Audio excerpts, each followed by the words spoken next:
নমস্কাৰ বন্ধুসকল, আজি মই ৰঙামৌলৈ আহিছিলোঁ। ইয়াত আমাৰ ছট পূজা প্ৰায় আজি 50 বছৰতকৈ অধিক কাল পাতি আছে। ছট পূজাৰ বৈশিষ্ট্যৰ কথা আপোনালোকে নিশ্চয় গম পায়। আজি ছট মাৰে কিয় পূজা কৰিব লাগে আমি নিশ্চয় গম পাইছে। আমাৰ ইয়াত প্ৰথমে জুবিন গাৰ্গক শ্ৰদ্ধাঞ্জলি জনোৱা হৈছে। ছট পূজা সমিতিটো আজি দেখিছে প্ৰত্যেকটো পূজাস্থলীত আমাৰ সাৰ্থক শ্ৰদ্ধাৰ জুবিন দাক আমি সকলোৱে স্মৰণ কৰিছোঁ, যাতে আৰু লগতে আমি তেখেতৰ ন্যায় পায় সেই কথাটো সকলোৱে বিচাৰিছে। জাষ্টিছ ফৰ জুবিন গাৰ্গ লিখা আছে, আপোনালোকে গম পাইছে। মই আজি ছট পূজাৰ কিছু নীতি নিয়ম আৰু ইয়াত তাৎপৰ্য দেখাব বিচাৰিছোঁ। আপোনালোকে দেখিছে বহু পুৰণি, ইয়াত বহু হাজাৰ হাজাৰ মানুহ হয়। আপোনালোকে দেখিছে, অলপ পাছত পাব নিশা দেখিব। দেখিছে ইয়াত আমাৰ আইসকলে নীতি নিয়ম কিছু কৰি আছে। এইটো আমাৰ ছট পূজাৰ স্থানৰ যিবিলাক আমাৰ পূজা প্ৰাৰ্থনা কৰে সকলোৱে দেখিছে। ইয়াতে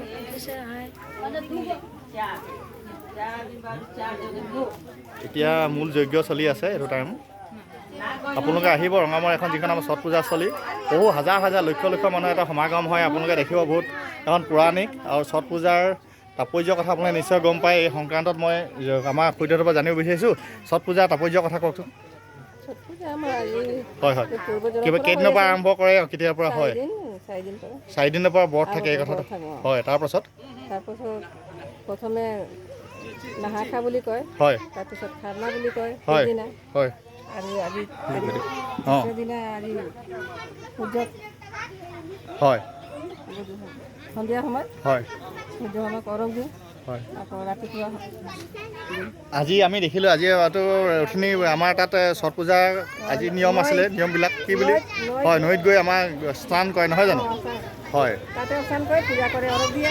হয় সূৰ্য দেৱতা হয়, সূৰ্য পূজা বা কৰি আহি তাৰপৰা ইয়াত আপোনালোকে ইয়াত আমাৰ খান বনাইছোঁ। হয়, ইয়াত আমি সেৱা কৰোঁ আৰু ইয়াত সকলো ৰাইজে আহি ইয়াতে সেৱা কৰে। আজিতো আপোনালোকৰ কিমান টাইমলৈকে আজি এটা পূজা অৰ্চনা চলিব? আপোনালোকে আজি গোটেই নিশা চলিব নহয় জানো? কালি ৰাতিপুৱা আপোনালোকে সূৰ্য যেতিয়ালৈকে নোলায় উদয় হোৱা সময়ত প্ৰণাম কৰি স্নান কৰি হয় হয়, তাৰপাছতে আমাৰ এইটো হয়। আপোনালোকে সেইকাৰণে তাৰ ছট পূজাৰ তাৎপৰ্যৰ কথা আপোনালোকে নিশ্চয় গম পাইছে, যে যিয়ে আমাৰ ব্ৰত ৰাখি পূজা কৰে তেখেতসকলৰ মনোকামনা পূৰণ হয় বুলি কৈছে। আৰু আমাৰ সকলো মানুহে যিবিলাক এই ব্ৰতত থাকে তেখেতসকলৰ সকলো আৰু মানুহৰে এইবিলাক আমাৰ ইচ্ছা যিবিলাক থাকে বা আমাৰ অশুভ শক্তি যিবিলাক থাকে এইবিলাক আমাৰ পূৰণ কৰাতে আমাৰ ছট মায়ে যথেষ্ট সহায় কৰে।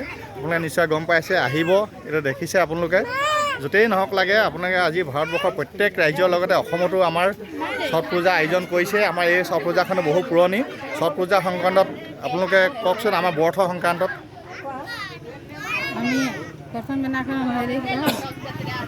আমি লাও ভাত খাওঁ। হয় নিৰামিষ কিন্তু আমি খাৰনা বুলি কওঁ। হয়। সেইটো আমাৰ পায়স বনে, ৰুটি বনে আৰু আমাৰ ছট মাক আগবঢ়োৱা হয় তাৰ ভিতৰত। হয় তাৰপিছতে আমি মানে যিখিনি ঘৰুৱা নিয়ম আছে সেইবোৰ কৰোঁ।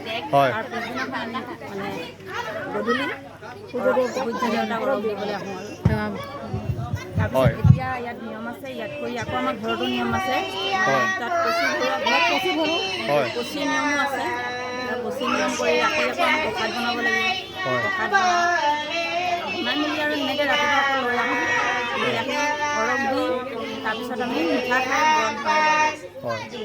আপোনালোকে নিশ্চয় গম পাইছে, ছট মায়ে আমাৰ যি পূজা কৰে ইয়াৰ আমাৰ সকলোৱে যিবিলাক ব্ৰত ৰাখে বা আমাৰ যিবিলাকে আশা কৰি ইয়ালৈ আহে বা যিসকলে আমাৰ ইয়াতে আহি সেৱা অৰ্চনা কৰে তেখেতসকলৰ মনোকামনা পূৰণ হয় নহয় জানো? এটা সকলো মানুহে যিবিলাক আমাৰ যদি কোনোবাই কাৰোবাৰ অপায় অমংগল বা কিবা আছে আমাৰ অশুভ, সকলোৱে আমাৰ আহিব লাগে, কৰিব লাগে। নিশ্চয় তাকে কথাটো কৈছে। আমাৰ নাম প্ৰসংগ চলি আছে এতিয়া। আজি নিশাৰ পৰা কালি ৰাতিপুৱালৈকে চলিব নহয় জানো? আজি নিশাৰ পৰা কালি ৰাতিপুৱালৈকে সূৰ্য দেৱতা সূৰ্য উদয় হোৱালৈকে। আৰু বিশেষকৈ এইটো শক্তি পূজা নহয়, সূৰ্য দেৱতা সূৰ্য প্ৰণাম কৰা হয়। আপোনালোকে নিশ্চয় গম পায় যে সূৰ্যৰ দেৱতা মানে আমাৰ সাক্ষাৎ ঈশ্বৰ হৈছে সূৰ্য। সূৰ্যই যদি আমাক পোহৰ নিদিয়ে আমাৰ সকলো মানুহ আন্ধাৰ হৈ যাব। আৰু সেইকাৰণে আমি শক্তিৰ আহৰণৰ কাৰণে সকলোৱে পূজা কৰে। মূল যজ্ঞ হৈছে। আমি সকলো ৰাইজক আহ্বান জনাইছোঁ, যিসকলে আমাৰ ভক্তপ্ৰাণ ৰাইজ আছে তেখেতসকলে আহিব নিশ্চয়।